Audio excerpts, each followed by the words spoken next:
Awesome. Okay. Well, it is 11 o'clock Central Time, so I'm going to go ahead and get us started. Everyone, if you'd like to just click off that your poll, you're welcome to do so. Oh, and we've got someone from West Point. Excellent. That is great. Good. Well, hello, everyone, and thank you all for being here today. We would like to start by thanking the Department of the Air Force School Liaison Program for Mm. making today's webinar on learning through play possible. Thank you all for taking our poll. I could see that we have some professionals joining us today. That is wonderful. We always welcome professionals who work with military connected children to our parent webinars, and I know you'll find the information and tips we present useful. Please note that our MSEC parent support webinars have been designed with parents as the target audience. Before we introduce ourselves, we wanted to share with you a bit more about MSEC and its mission. The Military Child Education Coalition, MSEC, is a nonprofit organization established more than 25 years ago, and our mission is to support all military connected children by educating, advocating, and collaborating to resolve education challenges associated with the military lifestyle. In 2005, MSEC formalized support and programming for military connected parents so they may be empowered, informed, and proactive in supporting their children's educational journey. We strive to deliver informative and interactive webinars that address academic, social, and emotional issues associated with the military family lifestyle. Our vision is for every military connected child to be college, work, and life ready. My name is Emily Barton. I do live in San Antonio, Texas. I have been with MSEC since 2018 as a parent educator. I'm part of the webinar team and do professional development, and I'm also the community coordinator for San Antonio. My husband is active duty Air Force. He's been in for 25 years, and we have two military connected children. Our daughter is 21 years old. She's a junior in college, and our son is 19. He is a freshman in college. So, the material that we're covering today, I love because it brings me back to their early childhood days, which I do miss. And I'm going to Mm. go ahead and pass it over to Lisa. Hello, everyone. So, growing up, I was a military connected kid myself, and then I joined the Air Force and married into the Air Force. My husband did retire in 2022 after 33 years of active duty. And even though I'm joining you from Virginia today, we've made Alaska our home. And so I'm enjoying the warmer weather today. We do have three military connected kiddos who are all now grown, graduated from college, and fully adulting on their own, which is very rewarding. Two of my kids are living the military life now, and I've been a MSEC fan for many years, but I joined the team last year to do these webinars. Even though my kids are grown, I am still fully invested in the next generation of military kids because I have a grandson who is now the next generation in our family. So you'll be hearing more about him today because he is 16 months old and I just spent the last week and a half with him. But it's great to be with everyone today. I do have a few administrative announcements before we continue. So, at the end of the webinar, we'd like to invite you to take our survey about today's presentation. We'd really appreciate it if you would just take a few minutes to give us your feedback. It is a key method that we use to tell our funders what we are doing, and it helps us know where we need to adjust so that we can continue offering the very best training opportunities possible. Our chat box is already being well utilized, which is wonderful. You can continue to use that throughout the entirety of the webinar. We encourage you to share resources with each other, but please note that MSEC does not allow advertising for paid services in our parent webinars. You should see a PDF in the chat box, and I think Emily mentioned this already. It is a downloadable resource that contains all the information related to today's webinar.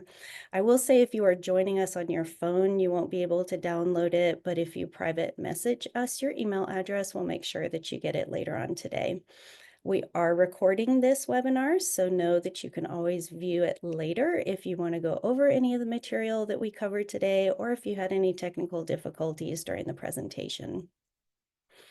So, early childhood is a very exciting time for parents. And today we're going to talk about the importance of playing with your babies and your toddlers. During this webinar, we will identify the importance and benefits of play, and we'll explain the impact that play has on development. Babies are so little and they sleep so much of the time that we may not realize the importance of playing with them while they're awake.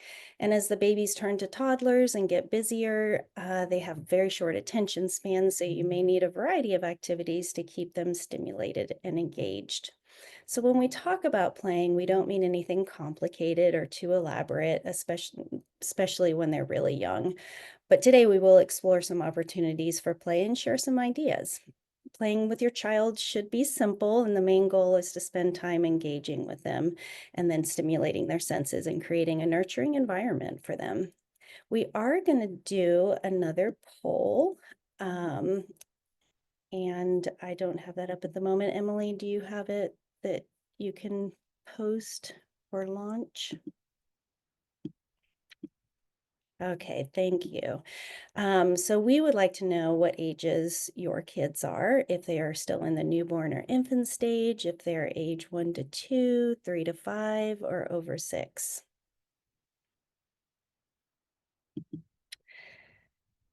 All right, thank you. So we've got kind of a variety there, so that's wonderful. Again, we're going to cover the importance of play and the benefits of play today, and then we will detail the impact of play on babies' development. And finally, we'll explore opportunities to share ideas for play with your baby and your toddler. So back to you, Emily. Okay, good. So thank you all for taking that poll. And it is good to see that we've got a variety of ages of your children. So that is wonderful. So during the first year of life, your newborn baby changes in about every way imaginable. Your baby's brain is developing more now than before birth. The Center on the Developing Child at Harvard University states that the brain is constructed through an ongoing process that begins before birth and continues into adulthood. Early experiences affect the quality of brain design by establishing either a sturdy or a fragile foundation. Learning continues through life, but in early childhood, it occurs at a pace that is fast. And it actually will, that speed will never be equaled. Because of this rapid growth, it's very important to help build your child's neurological connections. You are all doing this without even realizing it. So, during those first months of life, your baby will be learning just by interacting with you. When you're holding your child or talking to them as you change their diapers or feed them, you're helping to build those brain connections. Your baby is in the process of developing memory, thinking, and reasoning.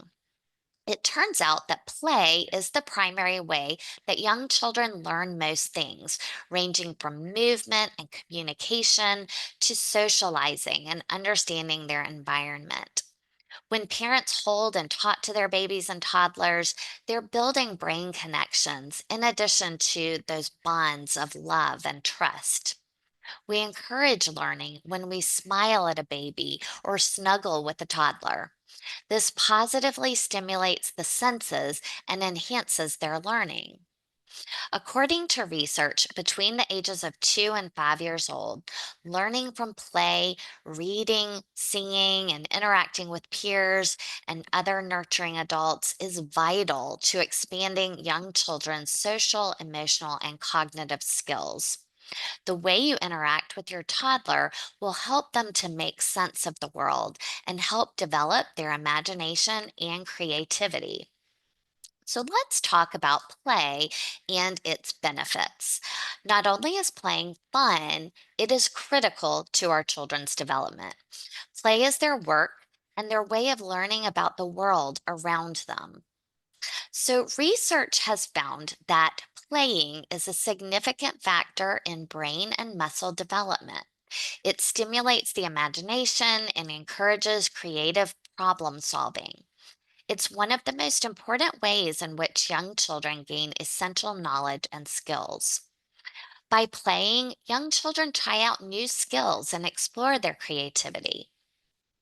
Play is a testing ground for language and reasoning, which prepares them for later learning of literacy, math, and science concepts. Play helps develop confidence, self esteem, and a positive attitude toward learning. Children learn about relationships with other people through play. Play offers a time to socialize and spend quality time with family members, thus, learning the importance of these familial relationships. Play is the primary way to build and maintain strong parent child bonds that will be the foundation for a strong family. Now that we've shared the benefits of play, we're going to talk more about playing with our very young babies. All right, Lisa. So, even in infancy, babies are ready to learn about the world around them. Babies love to look at faces and they'll start to recognize your face and the face of other caregivers and close family members. So, when you smile and talk with your baby, your face and your voice will become a familiar source of calm and comfort. And your little one will learn to associate you with getting nourishment, warmth, and the soothing touch. So, I have a question for you all, and feel free to put the answers in the chat. When you think back to the day you first brought your baby home and compare that to the 12-month point, what developmental changes have you already noticed, or did you notice at that time? Feel free to share all your answers in there. But while you're typing your answers, let me highlight a few changes that you probably have noticed. So, likely your baby has started making smoother movements with their arms and legs, with little more control over their actions. Likely they're also more alert and responsive, maybe even responding to your voice or interesting sounds. They may even turn their head to where the sound is coming from. And as babies transition out of the newborn stage, you'll notice sounds like the coos and the gurgling, and of course the smiles. You'll also notice baby is gaining weight and growing and probably not sleeping as much anymore. I mentioned my grandson at the beginning, and he is currently 16 months old. But I do recall when he was between that 0 and 12 months, that first year, we noticed so many changes. It kind of took my breath away. One of the big exciting points closer to his 12-month point, is he began to anticipate when his dad would return home from work, and he'd start to look at the door and get very excited. Conversely, he would also become aware of when dad was putting his uniform on in the morning, and he would start to anticipate him leaving. Um, Physically, his movements became more intentional, and before he was crawling, he started to use his bouncy seat regularly. And at first, he seemed stunned when he was making himself bounce around. But quickly, he looked like a real candidate for the Cirque du Soleil show. So it was really exciting to see all of that. As a new parent, you may wonder when your baby is ready to learn. Newborns spend a lot of the day sleeping or seeming drowsy, and as the weeks pass, your baby matures and he or she will be awake or alert for longer periods of time. And so you may be wondering, how do you tell when your baby is ready for play, or when they're overstimulated or need a break?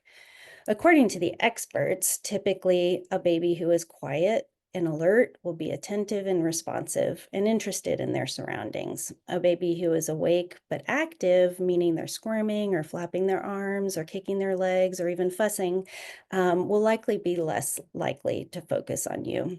The baby may seem agitated or start to cry when you try to get his or her attention, and these are all signs that your baby may be getting overstimulated. That said, each baby is unique, even within the same family, and there may be individual signs that you start to notice about your own child. Some children are easily overstimulated, and others enjoy all of that activity. And we encourage you to keep watching how your baby reacts.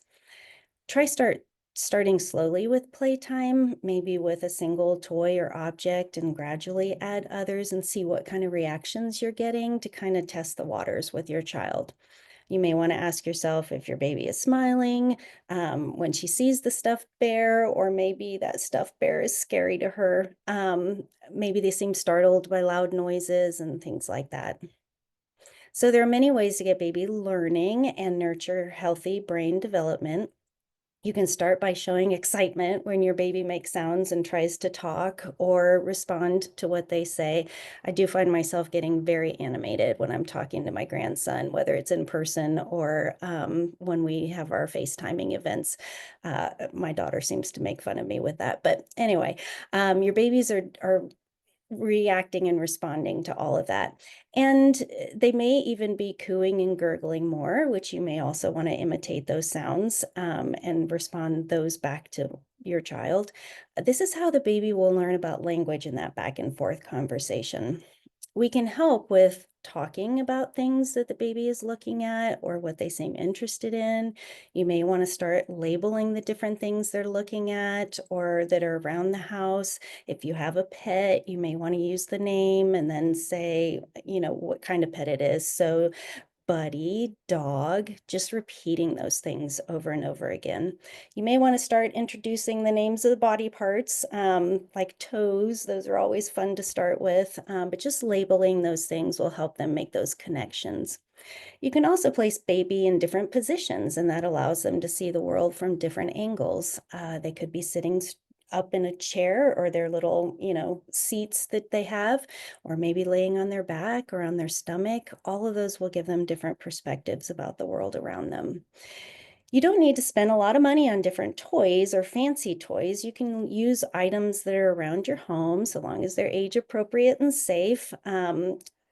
At the 12-month point, my grandson's favorite toy was actually those wipes containers that were crinkly and crunchy when you squeezed it. He was a big fan of that. All toys with different sounds, textures, shapes, sizes, you'll find will be interesting in different ways to your child and will help them explore their different senses. The varying sounds could be the crunches, like on the wipes container, or maybe rattles or squeaks, or so many toys have music with them these days too. You may find that they're also very attracted to the strong contrasts or patterns like black and white or primary colors on toys. And I do think this is one of the reasons why Mickey Mouse has been such an enduring and lovable character all these years. His face has curves and symmetry, and the black and white with the red pants is very exciting for the little ones. So, when your baby is very little, introducing toys with interesting objects that dangle over them can also be helpful and help them learn and develop. Of course, we all have those mobiles that go over cribs, but there's also all these bridge like toys that you can put over baby when they're laying on their backs and they're on a mat and they can see these things dangling overhead. By the time they're 3 months old, you'll typically see them start to grasp or reach for some of those things. And maybe they're looking for their rattles or teething rings, or even your finger when you've got them on your lap. You can try putting a toy just out of reach in front of your baby to encourage them to reach for it, or swat at it or grab a hold. Of course, in the beginning, you may find that this is a little bit frustrating for the little one as they're, trying to reach and maybe they can't quite do it. So gauge the situation and decide if it's becoming too much, but still encourage them to try to reach for things. I'll pass it over to Emily now. All right. Good. Okay, so you might know about or perhaps have even used baby sign language. Sign language can be a wonderful way to communicate and interact with your little ones before they start using words. You can start by learning a few basic signs to help your baby. Simple sign language for milk, like this. I think it's like as if you're milking a cow.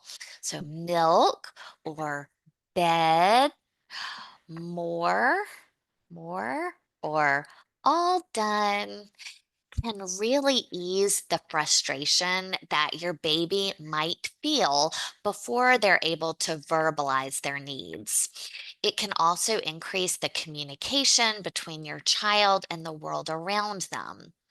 Remember, the more your babies see their parents and caregivers using these signs, the faster they will learn them. We do have a recorded webinar on baby sign language that you're welcome to view on our YouTube channel for more information. And Lisa has put the link to that YouTube channel in your chat box. So now we are going to watch a short video about how you can develop communication skills with your newborn.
I love those suggestions for engaging with your baby through your facial expressions, through singing and having a high tone of voice. All of those ways are really engaging and interesting for our babies. So, I do have a question for you all. We'd love for you to answer in the chat box. What are some types of games that you've played with your baby? So I'll give you a minute to think about that. Lisa, are there any games in particular, not to put you on the spot, but are there any games that you have played that you and your grandson really love? He's still a little young for what most people would consider real games, but we have started doing things like the this little piggy went to the market, or Yes. trying to do the itsy bitsy spider. And then at the end of each of those, it's a big hit to celebrate with a high five. So he's really excited to do that part. Absolutely, yes, doing high five. That is very fun, and I can see in the chat box, Jen has written finger plays. Yes, five Yes. little monkeys on the bed. Yes. We used to Another do big that. hit. Yes, wheels on the bus. Yes, those Mhm. are great. We love those. So here are some ideas that are shared from the CDC website that are very fun to play with your baby, and I'm sure some of you have done these. Peekaboo. I think all babies love it when you hide your face in your hands and then smile and say peekaboo. Babies love to imitate this too, as you can see in the picture on your screen. You can also play hide a toy where you say, "Where's Teddy Bear?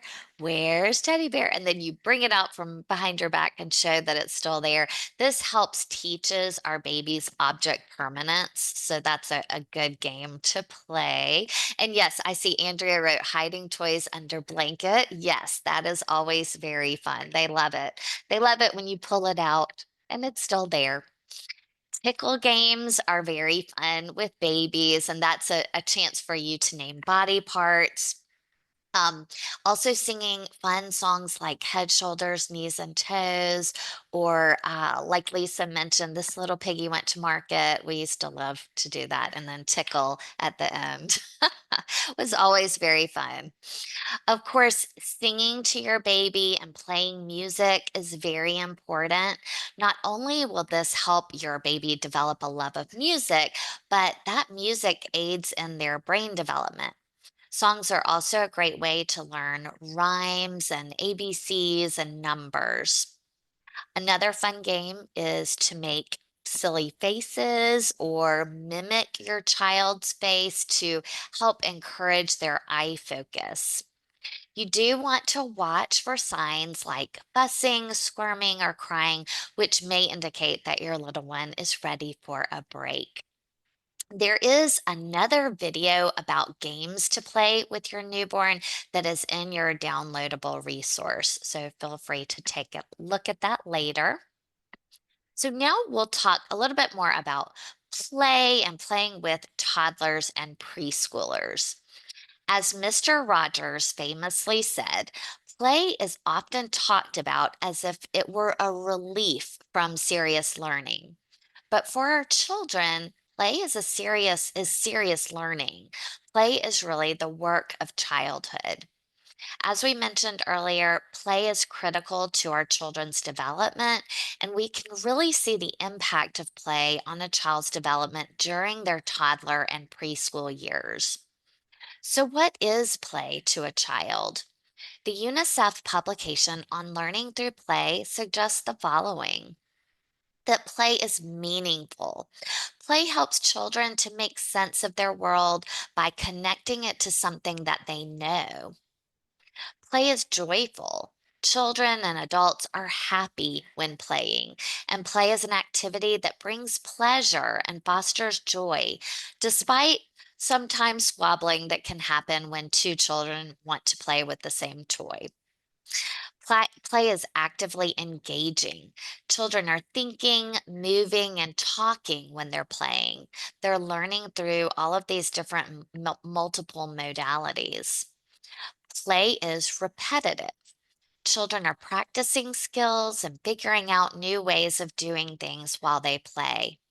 They may be using the same blocks, but they're building something different each time. Play is social. Interactive play encourages social emotional development by providing them opportunities to engage with other children and build relationships. When children play, they're not thinking about learning. They're just enjoying the experience. But as parents and caregivers, it's interesting to explore the work, that is, the intellectual, social, emotional, and physical skills that children are developing during play. So let's take a look at some typical playtime scenarios that a child might be involved in and the learning that's going on during these activities. Drawing a picture is a great opportunity for your child to be creative. Through drawing, your child is also learning to implement a plan and follow through. You may even guide your child as they're drawing by saying, "Let's draw a picture of our family. Who will you put in the picture?" This helps them think through their plan and what they're going to draw. When our children build with blocks, they're learning through trial and error and learning problem solving skills. If a block tower falls down, you might say, "Uh-oh, my tower fell down. Let's build it again." Each time they build something with blocks, they're learning from the experience and from previous experiences. Our children learn when they use art materials. You might ask them, "What color would you draw the house or the tree?" Art projects can even incorporate learning science and math concepts.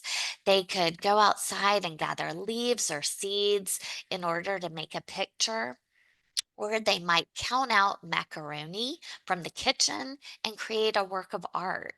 And so that might involve counting and math. Puzzles are a wonderful learning opportunity for our children. Learning to identify which puzzle piece fits is a great way to practice logic and spatial reasoning, as well as shapes and colors. There's also learning occurring during role play. Children love to play house and pretend that they're the mother or the father or the baby.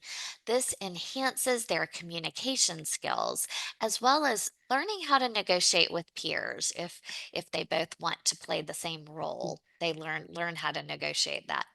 It also encourages social and emotional development. Group play encourages teamwork and positive social interaction. It feels good to work with others to accomplish a goal.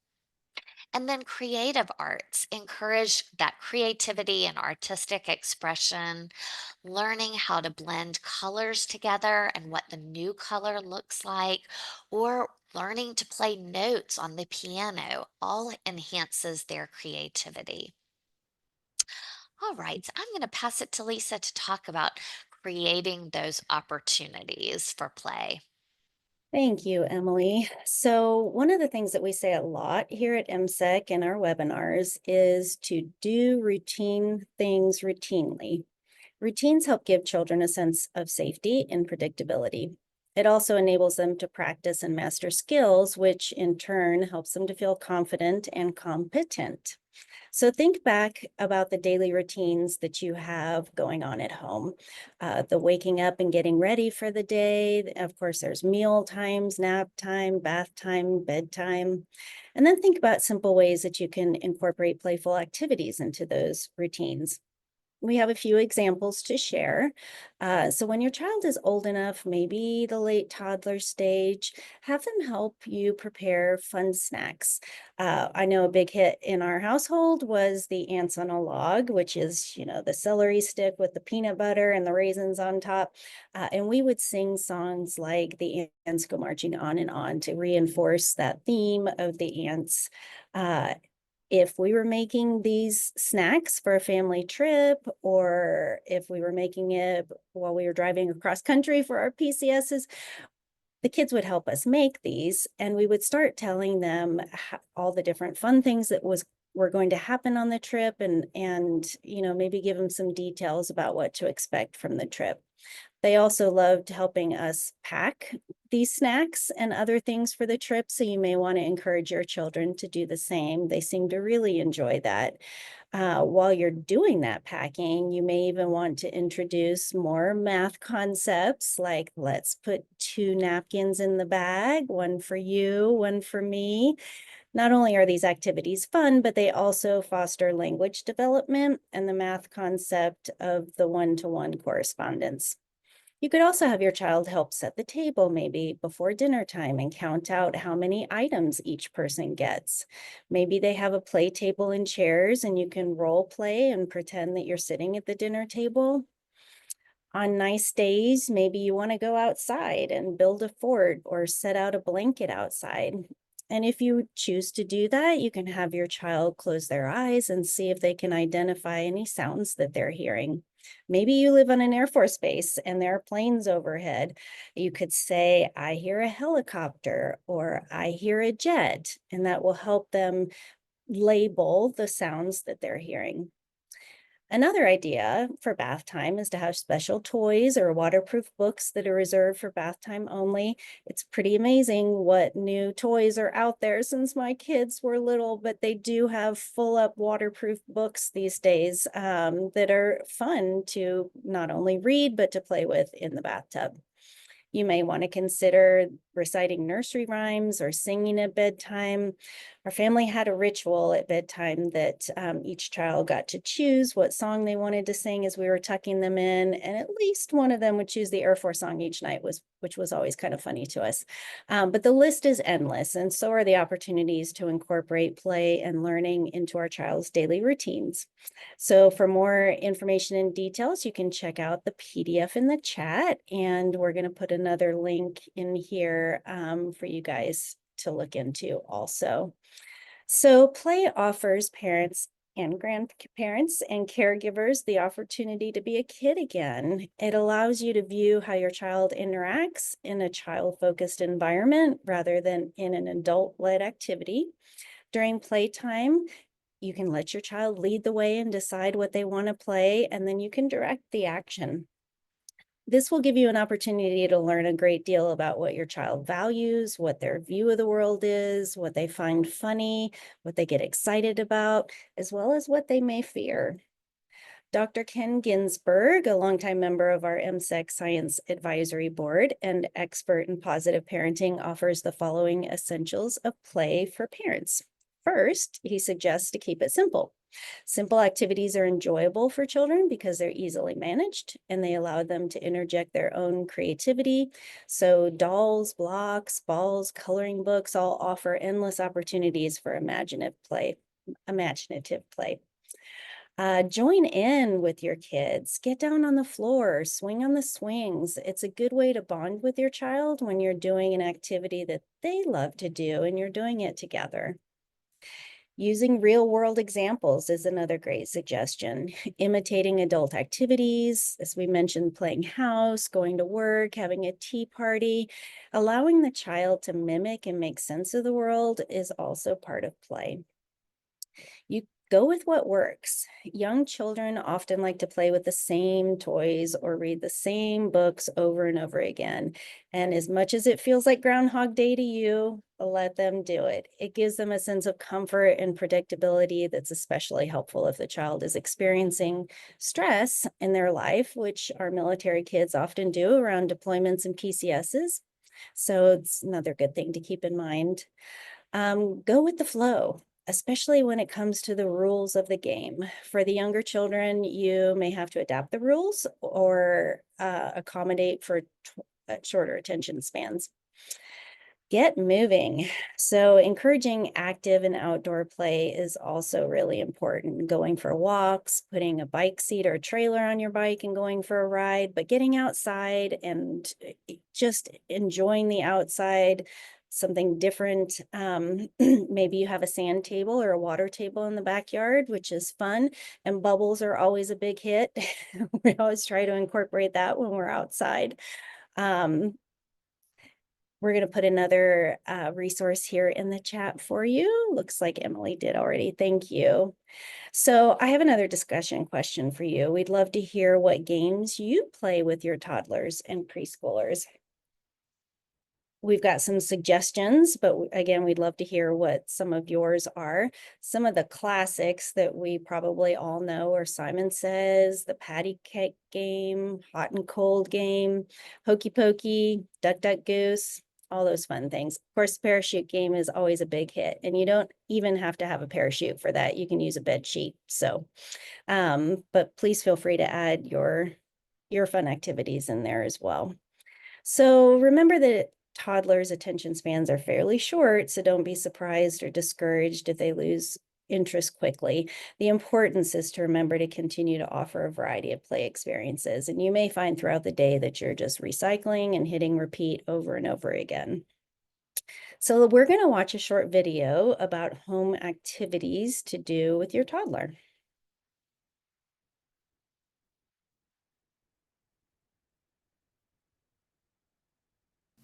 Hi, I'm Sharon Feldman from the Toddler Adventure Group and Mindful Mommy School. I like to give parents ideas for activities they can do with their toddler at home, using easy items that they may have lying around or things you can get at the dollar store. One of the most important things to remember is to sit face to face with your child whenever you're engaging in an activity. That way it increases the feeling of connection that your child has with you. By sitting face to face, you can take a look at your child's facial expression, you can see where their eyes are looking as they're engaged in play, and you can communicate even through nonverbal body language throughout the course of the interaction. So sitting face to face is key. So what I've brought out today is a strainer or a colander that you probably will likely have in the kitchen. If not, easy enough to get at your local store. But what you want is a nice sturdy, it can be metal or it can be plastic, that has large enough holes in it for your child to place things through. You're going to place that upside down between the two of you. And I've brought a variety of things that will fit through the holes in the strainer. I have some chenille sticks or pipe cleaners. I also brought some feathers that have a nice sturdy end to them, and some longer sticks that have feathers. These were all purchased at the dollar store, but you can use straws if straws will fit through. You can use some other kinds of sticks. You can even go on a walk with your child outside and pick up some sticks and use those. That's a great idea as well. So placing this between the two of you, your child is likely going to pick one up and try to get it into the hole. Chances are they're going to take some time in getting it into a hole. And again, let your child lead the play. Whatever hole they decide to put things in is the right hole. There's really no right or wrong way to engage in this activity. But this is also an opportunity for you as the parent and as the play partner to practice some patience and take a look at how your child is persevering and how much they are focused on this activity and how hard they're trying to get that into the hole. So this is an exercise for you to work on, just breathing through the activity while you watch your child try to get things into the holes. They might want to place them in, they might want to pull them out. Again, this is another opportunity for them to be using that muscle in their hand, which we always want to be giving them lots of opportunity to work on that and strengthen that muscle. So putting the feathers through, putting the chenille sticks through. What's really nice is once your toddler gets a little bit older, chances are they might realize that they can take the other end of the chenille stick and put it in somewhere else. It's very satisfying for your child to be able to put things through holes. They really like to have this experience, placing things in and placing them through. So this is one more example of something you can do with your child that's at home and easy. But don't forget that no matter what activity you're engaging in with your child, you are the most important part of that play. Thanks so much for watching. All right. Now, I'm a big fan of being resourceful, and I'm sure you all are too. You really don't have to have a lot of money or spend a lot of money on toys. It can be stuff around the house. I mentioned earlier the wipes container is such a big hit, and it just cracks me up that with all the toys in the middle of the living room, my grandson is drawn to that wipes container, hands down, almost every time. You may find that even if you spend a whole bunch of money on expensive toys, that they're still drawn to the everyday stuff around the house regardless. Remotes, keys, wooden spoons, all of those sorts of things are very tempting and very interesting to our little ones. So we hope that you found this information that we've shared today on the important benefits of play in your child's growth and development to be helpful and informative. The first years of your child's life are marked by so many changes as they develop from a helpless infant into a little person toddler. Not all of the days are going to be easy, but your child is changing so quickly, and you will just be amazed every day. All kids need unconditional love, encouragement, and daily support. So we wish you all lots of happy, joyful, playful moments with your children. Absolutely. And I just wanted to add, as we were talking about ways to play with your children that don't, using equipment and things around the house that don't cost very much money. If you are getting ready to PCS or have just PCSed, use those moving boxes. Those can be so much fun for your children. Even older children love to make forts and build all kinds of creative things with their moving boxes and, of course, the paper. So utilize all of that. But thank you all so much. We hope that you have enjoyed this webinar. We would like to thank you all so much for participating and being here today. We would love for you to take the survey for today's webinar. You can do that by clicking on the survey link that's there on your in your chat box or using the QR code. Once you are in the survey, you'll click on webinar survey and type in the 4-digit webinar number, which is 4425, and then be sure to hit submit at the end of the survey. If you don't take it out now, take the survey now, that is okay. Following this webinar, you will receive an email invitation to take it. We do make ongoing improvements to our webinar series and add new topics of interest, as well as provide feedback to our funders. So we would appreciate you taking the couple of minutes necessary to complete the survey. We'd also like to invite you to check out School Quest. This is an online interactive tool that was specially designed to support highly mobile military families and students. It has a variety of resources and tips to help students achieve academic success and well-being. We'd love for you to sign up today. It is free. We also wanted to provide information about our military student consultants. If you have any education related questions, concerns, or issues for your military connected children, please feel free to reach out to our military student consultants. They are the premier source to help you with all of your questions. You can see their email address there in the chat box or use the QR code there on your slide to get in touch with them. The Military Child Wellbeing Toolkit was developed for parents, school professionals, behavioral and mental health professionals, as well as community leaders. This tool is full of resources for all aspects of the military connected child's well-being. It really is a wonderful resource. We'd love for you to take a look at it and share it with others. If you have missed any of our previous webinars, or if you'd like to watch this session again or share it with others, the recordings can be found on our website at militarychild.org. You can also find recordings of past webinars on our YouTube channel, and Lisa has put the link to those in your chat box. We are excited to announce webinars that will be presented specifically for our Spanish speaking military community. Please join Mariella and Yasmina on the last Thursday of each month for these special webinar presentations that are funded by HEB.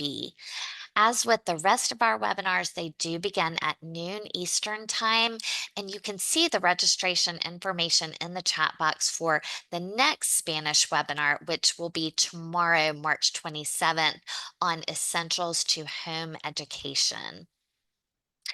Don't miss the fantastic opportunity for MSEC student-to-student teams and all other peer-to-peer student transition teams from around the world network and collaborate with each other at the 2025 MSEC Global Training Summit. It is going to be in Washington, D.C. from July 7th through 9th, and we would love to see you there. It will be a great time. MSEC is honored to partner with Columbia Southern University to provide the Military Child Education Coalition Heroic Hearts Scholarship to a member of the military caregiving population. Our caregiving youth are children and young adults up to age 18 who are actively involved or currently impacted by the care needs of a wounded, ill, or injured service member. MSEC supports all military connected children by educating and advocating and collaborating to resolve education challenges. And these scholarships are wonderful. They will cover tuition and technology fees for 120 credit hours. uh, Recipients must be available to begin coursework within 6 months of the award date. The scholarship recipient may have the opportunity to receive this in person at the MSEC Global Training Summit that will be in July in Washington, D.C. And for more information on the scholarship, you can click the link in your chat or use the QR code there on your screen. The MSEC Call for the Arts program invites military connected children from all over the world, representing every branch of service, to share interpretations through art of what it means to be a military connected child. We'd love for your children to submit their artwork. The deadline for submission is April 30th. And for more information, you can click on the link in your chat. In partnership with Lockheed Martin Space, MSEC shines a light on STEM careers through a series of 5 1-hour virtual sessions that talk about agriculture, health sciences, business administration, cybersecurity, and artificial intelligence and engineering. The next of these webinars is next Monday, I believe, March 31st from 4 to 5 Eastern time, and it focuses on engineering. So we do encourage you to let your high school students know about this wonderful webinar series. If you are interested in obtaining a certificate of completion after the live presentation of this webinar, please complete that online survey, and you can email research@militarychild.org to receive the certificate of completion. Next week, we have a couple of wonderful webinars that we'd love for you to join us. For on Tuesday, April 1st, we'll be presenting screen time trends and tips. And then on Wednesday, April 2nd, we'll be presenting effective listening. All of our webinars do begin at noon Eastern time. And I'm going to put the registration information for these webinars in your chat box. And again, we do have the En Espanol webinar that will be tomorrow. We would like to give a very special thanks to the Department of Defense Air Force School Liaison Program for making today's webinar possible. We'd also like to thank all of you for taking the time and attending this workshop so that you can better support our incredible military connected children. We just appreciate you all being here and thank you so much for joining us. I'm actually going to add one more link to the chat box before we end, just the registration link for the effective listening webinar that's going to be next Wednesday. And it is right there. And again, we appreciate all of you being here. We hope you have a great week. Thank you all.